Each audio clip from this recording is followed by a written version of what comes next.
Hello दोस्तों, नमस्कार। स्वागत है आपका हमारे चैनल पे। तो अगर आप चैनल पे नए हो तो चैनल को सब्सक्राइब कर लीजिए। तो आज के वीडियो में हम देखने वाले हैं सामाजिक विज्ञान का जो आपका पेपर होने वाला है 17 मार्च को, वो ठीक है। तो आप देख लीजिए कि ये आपका 80 नंबर का पेपर होने वाला है और 3 घंटा 15 मिनट का आपको टाइम मिलने वाला है। तो टोटल आपके 22 क्वेश्चन आने वाले हैं। तो चलिए देखते हैं। ये आपके निर्देश हैं, इंस्ट्रक्शन है, ये आप देख लीजिए। तो चलिए बढ़ते हैं क्वेश्चंस पे। तो आपका सेक्शन ए है। सेक्शन ए में आपको देखने के मिलेंगे ऑब्जेक्टिव टाइप क्वेश्चंस, ठीक है। पहले तो ऑब्जेक्टिव टाइप क्वेश्चंस में आप देखिए कि आपको फर्स्ट क्वेश्चन है, 1834 में किस राज्य की पहल पर जोलवेराइन शुल्क संघ स्थापित किया गया? पहला है ऑस्ट्रिया, दूसरा है पर्शिया, ब्रिटेन और रूस। तो इसका राइट आंसर क्या होने वाला है? इसका राइट आंसर होने वाला है आपका पर्शिया, ठीक है। पर्शिया आपका राइट आंसर होने वाला है, ठीक है। चलिए आगे बढ़ते हैं। आगे है आपका नेक्स्ट क्वेश्चन, इनमें से किस राज्य में काली मिट्टी मुख्य रूप से पाई जाती है? तो आपको बताना है कि इनमें से कौन सा वो राज्य है जिसमें काली मिट्टी पाई जाती है। फर्स्ट है हरियाणा, महाराष्ट्र, राजस्थान और झारखंड।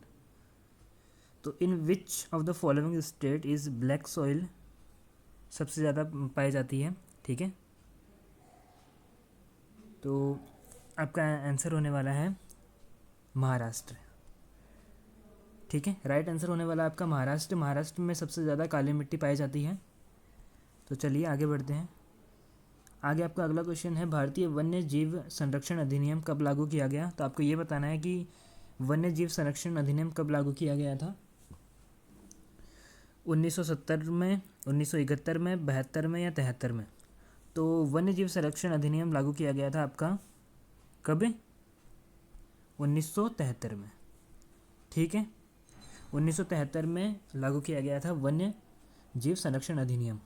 तो अगर आप चैनल पे फर्स्ट टाइम विज़िट किए हैं तो चैनल को सब्सक्राइब कर लीजिए, क्योंकि हम ऐसे ही आपके आने वाले जो पेपर होने वाले हैं उन्हें देखने वाले हैं।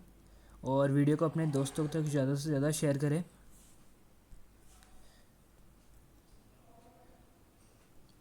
अगला है, निम्न में से कौन सा उद्योग चूना पत्थर को कच्चे माल के रूप में प्रयुक्त करता है? तो कागज़ उद्योग, सीमेंट उद्योग, स्टील उद्योग या मोटर गाड़ी उद्योग? तो ये तो आपको सबको पता ही है कि चूना पत्थर आपका कागज़ में तो काम आएगा नहीं, ठीक है, ना स्टील में काम आएगा या ना मोटर गाड़ी में काम आएगा। तो चूना पत्थर आपका काम आता है सीमेंट बनाने में। समझ में आ गया? सीमेंट बनाने में काम आता है आपका चूना पत्थर। आगे देखते हैं। आगे है, निम्न में से कौन सा परिवहन साधन भारत में प्रमुख साधन है? तो भारत में प्रमुख परिवहन साधन आपको बताना है। क्या वो पाइपलाइन है, क्या वो रेल परिवहन है, क्या वो वायु परिवहन है या फिर सड़क परिवहन है? तो भारत में सबसे प्रमुख परिवहन साधन है आपका रेल परिवहन, रेलवेज, ठीक है। Option number B railways. निम्न में से किस देश में विश्व में सबसे पहले मुद्रण की तकनीक विकसित की गई? तो वह कौन सा देश है जिसमें सबसे पहले आपका मुद्रण प्रिंट टेक्नोलॉजी डेवलप हुई थी? तो क्या वो जापान है, इंग्लैंड है, चीन है या भारत है? तो वो देश होने वाला है आपका चाइना, ठीक है। चीन वो देश होने वाला है जिसमें सबसे पहले मुद्रण तकनीक शुरू हुई थी। बढ़ते हैं अगले क्वेश्चन पे। अगला है, जेम्स वॉट द्वारा बनाए गए भाप के इंजन का उत्पादन किसके द्वारा किया गया? तो ये बताना है आपको किसके द्वारा किया गया, जल्दी जल्दी। तो फर्स्ट है आपका न्यूकोमन, माइकल वुल्फ, मैथ्यू बुल्टन और विल थॉर्न। तो इसका आपका किया गया था मैथ्यू बुल्टन के द्वारा। तो चलिए अब फटाफट से देखते हैं ना। प्रथम विश्व युद्ध 1914 में मित्र राष्ट्रों के खेमे में कौन सा राष्ट्र शामिल नहीं था? आपको बताना है कि कौन सा राष्ट्र शामिल नहीं था। तो आपका सही आंसर होने वाला है आपका क्या, जर्मनी। कौन सा, कहाँ है Germany, option number C Germany. ठीक है। नवा क्वेश्चन है, आमार जीवन नामक आत्मकथा किसने लिखी थी। आत्मकथा आपको बताना है किसने लिखी थी। तो फर्स्ट है आपका रास सुंदरी देवी, और सेकंड है आपका कैलाश बसीनी देवी, थर्ड है रमाबाई, और है ताराबाई शिंदे। तो ये आपकी लिखी थी रास सुंदरी, किसने लिखी थी, रास सुंदरी देवी ने। ऑप्शन नंबर ए रास सुंदरी देवी। ठीक है। 10वां क्वेश्चन है, श्रीलंका स्वतंत्र राष्ट्र कब बना। तो आपको बताना है कि श्रीलंका स्वतंत्र राष्ट्र कब बना। तो श्रीलंका बना था आपका 1948 में। आगे है 11वां क्वेश्चन, निम्न में से संघ सूची का विषय नहीं है। तो कौन सा विषय संघ सूची का नहीं है। तो सही आंसर होने वाला है आपका क्या, शिक्षा। एजुकेशन है वो संघ सूची का विषय नहीं है। आगे है, भारत में निम्न में से महिलाओं के लिए आरक्षण की व्यवस्था है। तो आरक्षण की व्यवस्था आपकी कहाँ है, आपको ये बताना है। 12वां क्वेश्चन है आपका। ठीक है।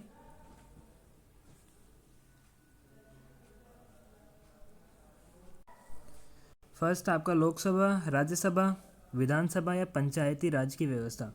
तो आपने पढ़ा होगा कि पंचायती राज की व्यवस्था। ठीक है। यहाँ पर आपको महिलाओं के लिए आरक्षण देखने को मिलता है पंचायतों में।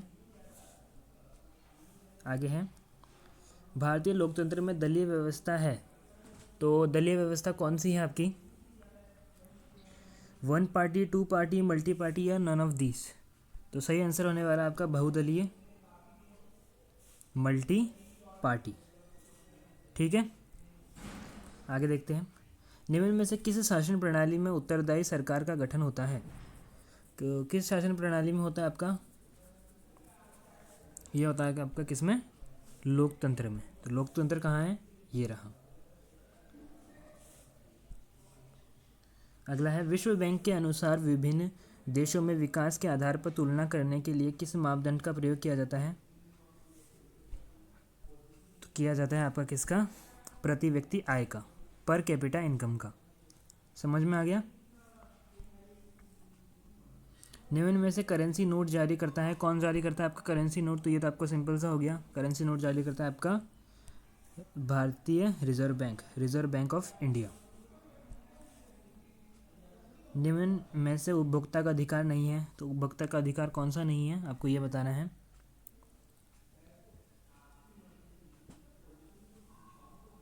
तो आपका नहीं है कीमत में कमी करने का अधिकार। कीमत में कमी करने का अधिकार नहीं है आपका उपभोक्ता का, है ना। Right to reducing in price. अंतर्राष्ट्रीय व्यापार को उदार बनाने वाली संस्था कौन सी है।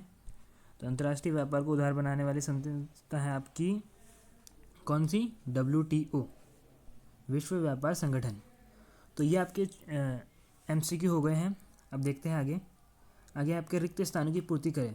तो वियना सम्मेलन 1815 की अध्यक्षता आपको बताना है कि किसने की थी। अगला है, भारत की मुख्य खाद्यान्न फसल है। तो आपको बताना है आपकी भारत की मुख्य खाद्यान्न फसल कौन सी है रिक्त स्थान में। दो देशों के मध्य वस्तुओं के व्यापार को क्या कहा जाता है। तो क्या कहा जाता है आपको, दो देशों के वस्तुओं के व्यापार को आयात निर्यात कहा जाता है। ठीक है।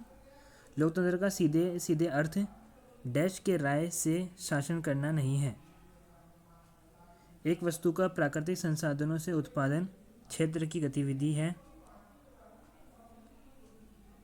तो देखिए, प्राकृतिक संसाधनों से उत्पादन करना मतलब कौन से क्षेत्र है, प्राथमिक क्षेत्र है, द्वितीयक क्षेत्र है या तृतीयक क्षेत्र है। तो ये बताना है आपको। अब आगे है, डैश व्यापार अवरोधक का एक उदाहरण है। आगे आपका फिर अति लघुतरात्मक प्रश्न, तीसरा क्वेश्चन। तो इसमें आपको छोटे छोटे प्रश्न पूछे जाएंगे। अफ्रीका में 1980 के दशक में कौन सी बीमारी तेजी से फैली। प्रिंटिंग ईश्वर की दी गई हुई महानतम देन है। सबसे बड़ा तोहफा, उक्त कथन किसका है। जेम्स ऑगस्टिन हिक्की ने 1780 में किस साप्ताहिक पत्रिका का संपादन किया। सुंदरबन राष्ट्रीय पार्क किस राज्य में स्थित है। भारत का प्रथम सूती वस्त्र उद्योग कहाँ लगाया गया।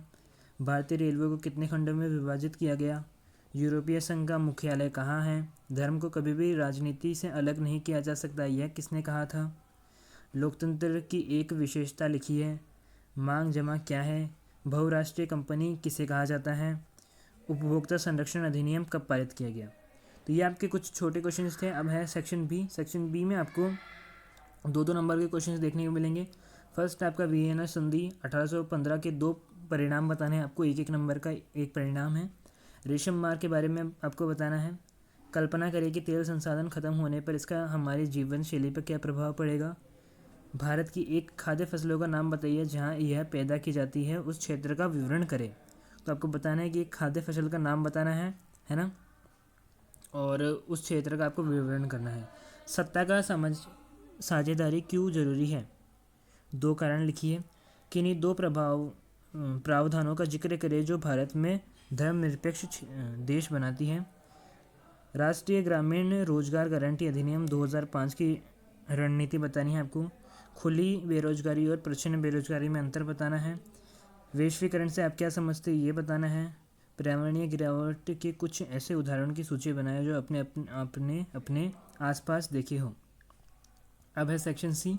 सेक्शन सी में आपको बड़े क्वेश्चन देखने के मिलेंगे, ठीक है। तो फर्स्ट आपका ईस्ट इंडिया कंपनी ने भारतीय सूती वस्त्र उद्योग को कैसे बर्बाद किया ये बताना है आपको। और इसके और में आपको पूछा है कि राजस्थान में वर्षा जल संचयन के तरीके के संदर्भ में व्याख्या कीजिए, ठीक है। तो आपको कोई 2 बताने हैं। और अगला है आपको क्या बताना है, भारत में संघीय व्यवस्था की समीक्षा कीजिए, ठीक है। और आपको बताना है कि संघवाद क्या है, संघवाद की महत्वपूर्ण विशेषता को बताइए। ये और में है। मुद्रा विनिमय का एक साधन है, यह वस्तु विनिमय के दोषों को दूर करती है, व्याख्या कीजिए। ऋण के औपचारिक व अनौपचारिक स्रोतों को विवेचना कीजिए, ये बताना है। अब सेक्शन डी है, ठीक है। सविनय अवज्ञा आंदोलन का विस्तार से वर्णन कीजिए। लोकतंत्र में राजनीतिक दलों की विभिन्न भारत में राष्ट्रवाद उदय के कारण और पर एक उल्लेख कीजिए, ये और में है आपका। फिर 19वां क्वेश्चन है, लोकतंत्र में राजनीतिक दलों की विभिन्न भूमिकाओं की व्याख्या कीजिए। और में है आपका, राजनीतिक दल के कार्यों की व्याख्या कीजिए। आगे है प्रश्न का उत्तर दीजिए मानचित्र में। तो आपसे पूछा है कि निम्नलिखित तेल क्षेत्रों में भारत के रेखा मानचित्र में अंकित कीजिए। तो आपको बताना है कि मुंबई हवाई कहाँ है, अंकलेश्वर कहाँ है, डिब्रूगढ़ कहाँ है, बसीन कहाँ है। ये आपके तेल क्षेत्र हैं, ठीक है। आपको मार्क करना है आपके मानचित्र में, ठीक है। और ये आपके लोहे अयस्क के निर्यात पतन है, तो ये आपको मार्क करना है। तो आपको कुछ ऐसा देखने को मिलेगा एक मानचित्र, तो इसमें आपको मार्क करना है कहाँ कहाँ है, ठीक है। तो आपको देखिए पहला मुंबई हाई है, तो महाराष्ट्र का है आपका, ठीक है। ये तो आपका राजस्थान हो गया, ये गुजरात हो गया, तो ये आपका महाराष्ट्र है। तो महाराष्ट्र में यहीं कहीं आपका मुंबई देखने को मिलेगा, ठीक है। तो आपको ऐसे मार्क करना है, ऐसे मार्क करना है और फिर ऐसे बताना है कि मुंबई हाई, ठीक है। तो यही था।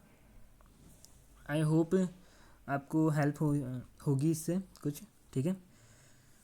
तो जिन्होंने चैनल को सब्सक्राइब नहीं किया है वो चैनल को सब्सक्राइब कर लीजिए, क्योंकि हम आगे आने वाले पेपर्स भी ऐसे ही आपको बताते रहेंगे। तो धन्यवाद।